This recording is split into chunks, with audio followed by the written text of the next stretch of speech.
NDA का जहाँ मामला है वो चुप है, तो बड़े गाल फुला फुला करके और हाथ बांध बांध करके इनके लोग कह रहे थे। जैसे लग रहा है मीडिया तो आजकल परजीवी हो गई है, तो मीडिया भी इस बात को कर रही थी, कुछ मीडिया जो गोदी मीडिया है।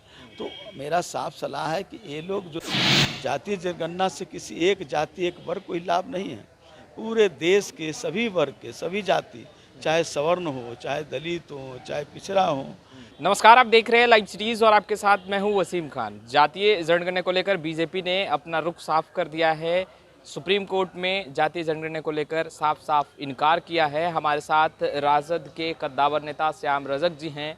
सर, अब बीजेपी ने अपना रुख जो है वो साफ कर दिया है। जातीय जनगणना के पक्ष में बीजेपी नजर नहीं आ रही। बीजेपी का तो रुख पहले ही से स्पष्ट था। देश के प्रधानमंत्री और भारत सरकार ने अपना रुख स्पष्ट कर दिया। अब तो हम लोग तो इस बात पर अडिग हैं कि जातीय जनगणना कराएं, और माननीय मुख्यमंत्री ने कहा था कि अगर भारत सरकार नहीं करेगी और कराएगी ही, अगर किसी हालत में नहीं कराएगी तो हम राज्य स्तर से कराएंगे। लेकिन सीधा सवाल है कि जब जातीय जनगणना नहीं होती है तो ये तो दिखावटीपन क्या करते थे ये भारत सरकार। दिखावटी, इनके देखने हाथी के दांत अलग हैं, खाने के दांत अलग हैं। तो इसलिए मेरा पूरा क्षोभ है और इनका विरोध है कि जातीय जनगणना न करा करके ये मनुष्य संस्कृति के एजेंडे को ही लागू करना चाहते हैं। जातीय जनगणना से किसी एक जाति एक वर्ग कोई लाभ नहीं है। पूरे देश के सभी वर्ग के सभी जाति, चाहे सवर्ण हो, चाहे दलित हो, चाहे पिछड़ा हो, चाहे कोई भी हो, आदिवासी हो, सभी लोगों को इससे लाभ होगा। क्योंकि जब योजना बनेगी तो किसकी कितनी जाति है, कितनी आबादी है, ये पता चलेगा। उसी आधार पर सरकार भी अपना एजेंडा बनाएगी, अपना योजना बनाएगी, अपनी राशि खर्च करेगी।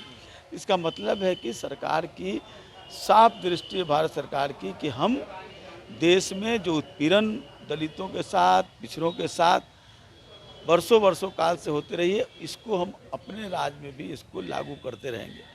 तो ये बड़ी ही दुखित बात है और हम लोग बैठ कर के इस पर स्ट्रेटजी बनाएंगे, पार्टी के लोग और पूरे महागठबंधन के लोग, और एक बड़ा युद्ध छेड़ने का, संघर्ष छेड़ने का हम लोग कार्यक्रम बनाएंगे। लेकिन सवाल है कि माननीय नीतीश कुमार जी, अगर भारत सरकार उनकी बातों को तवज्जो नहीं दे रही है तो उनको चाहिए कि उनसे रिश्ता ख़त्म कर लेना। क्योंकि देश में जो गरीब गुरबा है, चाहे जो देश के मुख्य धारा में जो लोग हैं, उन लोगों को साफ सोचना चाहिए कि जो लोग छूटे हुए लोग हैं, जो पिछड़े वंचित समाज के लोग हैं, उनके लिए करना। और यही बात नीतीश कुमार जी बराबर कहते रहें।